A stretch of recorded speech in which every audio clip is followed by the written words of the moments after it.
Metal Forth, the brand new album by Babymetal. It's come out today and I'm doing my track by track listen through, but I timed my track by track listen through for the fact that this new single is coming out. Well, I say new single, it's new music video, which as far as I'm concerned makes it a new single, is coming out now. It's called My Queen. It features Spiritbox. I have no idea who Spiritbox are. Gotta be honest, I am...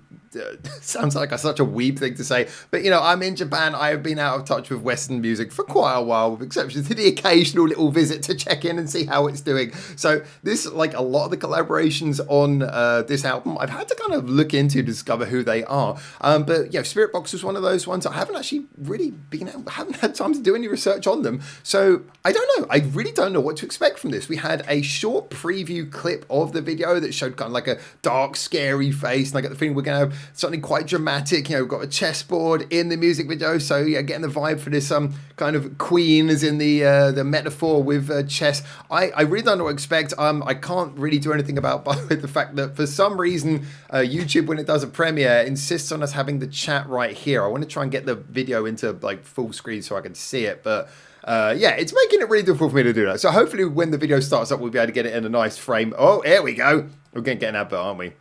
No advert. Okay. Yeah, now we can do it. Oh, it's not working. Is it working? It's... Come on, YouTube. There we go. All right, let's do that. Now, what you can't hear is I'm listening to the YouTube intro music. That music. Anyway. All right, so basically, I'm kind of like excited because so far we've obviously had the first few tracks of the album already came out as singles. Very high energy start to the album. Loving things from Me to You, Ratatata. Obviously, we've talked about how this has got like big energy. And then the last couple of tracks we got into the middle of the album, I think it was track 5 was Kawaii, which took us in a very different direction. Then we had Sunset Kiss with Polyphia. I feel like the album kind of took a little bit more of a... It sort of dropped a little bit of the intense heaviness and went into an interesting direction, which I kind of like. I like the fact this album is showing some flair and some variation. There's nothing wrong with being heavy. They're called Babymetal after all. But I'm loving that we're getting to see extra aspects of their sound as the album progresses. And this is, again, another one. I have no idea what to expect from the collaboration here, but I'm just kind of hopeful that we're going to continue this sense of experimentation that is seemingly proving to actually be present on this album. I think a lot of people were kind of fearful that maybe the album would just be too much straight, just our Babymetal collaborations. It'll just sound like whoever they're collaborating with. But I really do feel like it's this album's got some character. And yeah, I won't know until I finish listening through to it, but this is another one that they've decided to give a music video to. Most of this album seems to have music videos. Again, nothing to complain about there, but I'm kind of really excited to see what this is, especially considering I have no idea who Spiritbox are. So anyway, 10 seconds left to go. That's my waffle. That's my intro. Remember to check out the track by track because we listen to every single song. And let's get into this new one. All right. Also be talking about the video. All right, let's go. Blow my mind.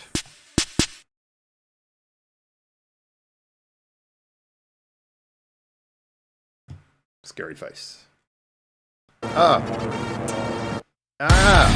Sorry. Oh, God damn. It's the thing that the YouTube Premiere thing does. It's like the volume control goes out. All right, let's try and do that again. I want to get the full intro. Let's go. Premiere, but slightly behind.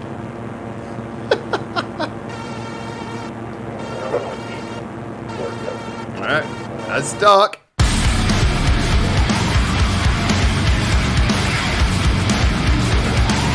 Okay, I'm loving the bang. Kind of the headbanging bounce straight from the go-go.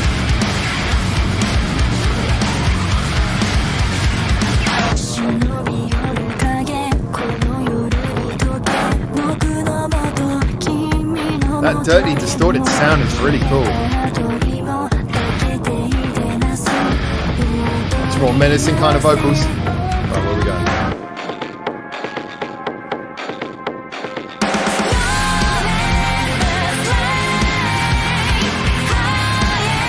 Ooh! Very low guitar notes there.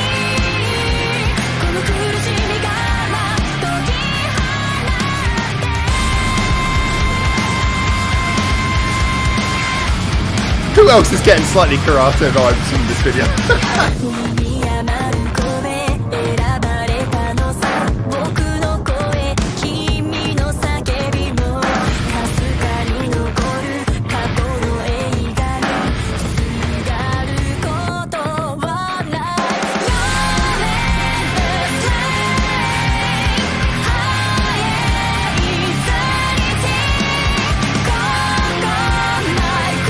This is interesting. I've got to be honest. It's got a very sort of dark, almost Evanescence-y kind of sound to it.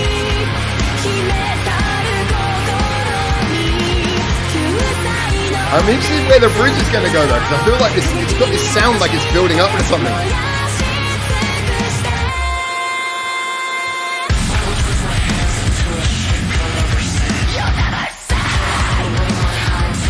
Wow, this is a menacing sounding song.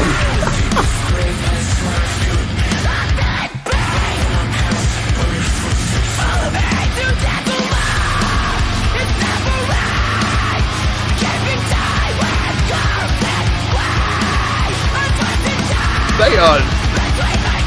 I think the tone of this song is very clear.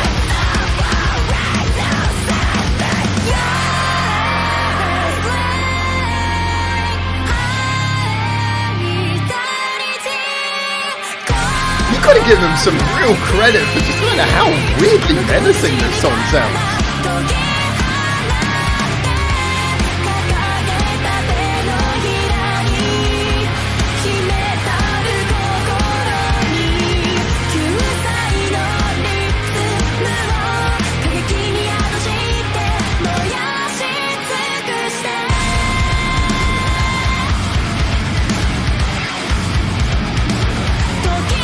There is a lot to break down here.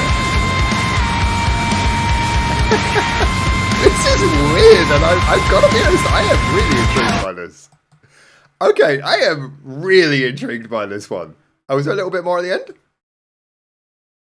Oh, I think we're on time delay because I paused it. Yeah, okay. Okay, there is a lot to talk about with this one. Where to begin? All right, so first things first, I have to say that just the whole vibe of that song to me, it gave off this, I love a song that can really convey a certain mood. And for me, this really conveyed that sort of dark, menacing vibe really well.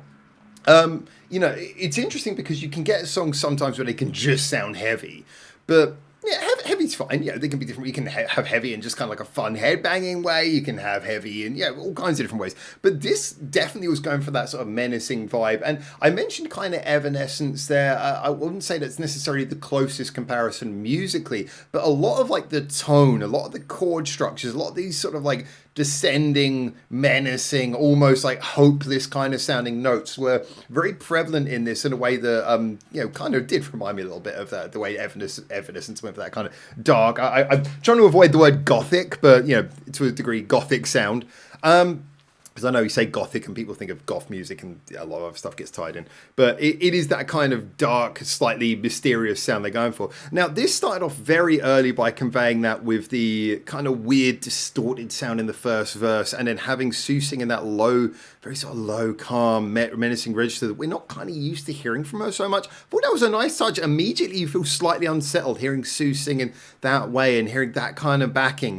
None of it is completely untrodden territory for Babe Metal, but it certainly felt to me like it was making a clear statement that it was trying to be a bit darker, a little bit more intense than maybe what we'd heard on the album up until this point. So it goes into that place, but then from there, it sort of builds up to this chorus, and the chorus, just like with the intro when it first comes in, you're headbanging. It is good. It's good and pacey. It's not just sort of like being dark at the expense of being a good rock song. You can still headbang along to it, but it's got headbanging along while this sort of menacing vibe is kind of underpinning everything. And again, like I say in the chorus, as much as it's kind of got an almost sing-along quality to it, it's also got this chord pattern that's going down, and the guitar's going down to these sort of detuned notes that are clearly not within the normal tuning scale. And you can just sort of feel everything feels like it's unnaturally low and dark and a little bit, it's got that kind of evil feeling to it, which obviously is being conveyed in the video as well. So I thought that was really cool. But then when it went into the bridge was so I don't know anything about Spiritbox. I don't know if it's just the singular woman who is performing in the bridge, or if their whole it's a band who are performing the backing music as well. I don't know that, but I must say that her vocal performance was really interesting there. So again, we go into the scream aspect as well, which I would say in this, my feeling was very similar to how the scream was used in this as to how I felt like Poppy's scream vocal was used in From Me to You. Scream vocals, as I say, is not something I naturally lean towards usually, but it is something that I definitely think if it's used properly, it can work. And one of the best ways to use something like scream vocals is for punch and for impact, to be kind of unsettling, to be this kind of weird, distorted, almost painful sound, because it's a scream, it's your voice cracking and breaking. And I feel this was used here really well, where her voice went from that weird sort of detuned, there was kind of like a chorusing effect in there, from layering the vocal, and it had that sort of feeling, and it was a little bit mysterious. And then these screams punched in, and it's all clearly supposed to make you feel a bit unsettled and uncomfortable while it builds up. And again, I think this was just good soundscaping. I think it was a good use of making something that sounds a bit uncomfortable, a bit unnatural, but at the same time, it's got punch, it's got rhythm, it's keeping on going. So yeah, that really worked, and I think the end result is a song that I think it conveys a sense of being a little bit dark, and I guess the word you go for is kind of like this evil, dark, menacing sound. It conveys that better than I think most Babe Metal songs, any Babe Metal song I can really immediately bring to mind. It conveys that very well. I've got to be honest, I can't think of many moods when I particularly want to listen to something that feels inherently menacing and evil, but I think this is the kind of thing where, kind of like with the Doom soundtrack, if you put it on the back of like a video game or a movie that's carrying that feeling for a narrative reason, I see that working. Maybe that's another reason why this wasn't initially a single. Maybe it's going to turn up on a soundtrack. I don't know. This feels like it has a good like soundtrack potential just because of how the soundscape and then the feeling comes across. So it's not a song that I would naturally come wishing back to, like, I want to listen to something evil today. But it's a song that in the narrative of the album, listening to from start to finish and letting the album take you on a journey, as a good album should do. Yeah, I like it. Right after Sunset Kiss? That's a bit jarring. I'm not going to lie, that's a bit jarring, but sometimes having two songs that are opposite right after each other in an album is an interesting thing. It can have an interesting effect on the flow of the album, so long as the album itself carries that off nicely. So, again, I'll be a comment on that more once we've got to the end of this track by track listen through the entire album. But I personally found that to be really well crafted, really interesting. And again, like I say, Babe Metal is all about juxtaposition, all about balancing things. This balance being kind of a punchy single with a recognizable chorus, along with also being a song that carried a very interesting, different mood and tone from anything else we'd heard. The video was, for something that clearly didn't require a massive budget to make, good job for them. It carries the feeling really well. I did think the bit where the hand comes in from above, you're like, oh, this is going to go into, where's this guy? And then when just the big menacing guy just turns up and he's like standing on the board like, hi, hey, I'm a hoodie guy, red pill, blue pill, they're glass. I felt like, and then everyone starts wobbling. I was like, okay, it went a bit goofy at the end. But it's Baby Metal. We're gonna have some fun, haven't we? So it got a little bit goofy at the end, but basically, I thought it was really cool. I also like this scene here that I've done here. We got like the glass blocks behind them, perspex, whatever it is, and the light shone through. I like the little bit where the light glares and it's sort of glaring in the same refracted color pattern that you recognise from the Metal Fourth album cover. I thought that was really cool. Yeah, just in general, this was pretty cool. Again, not the sort of song I would come back to listen to necessarily on its own, but I just feel it was a good example of well-crafted song structuring, and moreover, it carries a very clear mood. It's recognisable. I think it's going to work well in the flow of the album, but let's find out. Let's check it out by moving on to the next song. I've got to check what the next song is now. It's not Algorithm yet, is it? Sorry, I said bad plans. Maybe it is Algorithm. I'll check out what the next track is. Anyway, you'll find out because I'll be uploading my reaction to that very soon. Anyway, there you go. Cool. I enjoyed this. I thought this was good. If you described this song to me in advance, I'd have been like, but I enjoyed this. In retrospect, this was cool. I enjoyed this. So there you go. That's just my review. It was cool. I enjoyed it. It was cool. It's good stuff. Good. Yeah, there you go. Anyway, catch you soon in the next video. And until I do, get in the comments. Tell me what you think. And for now, Hoppy.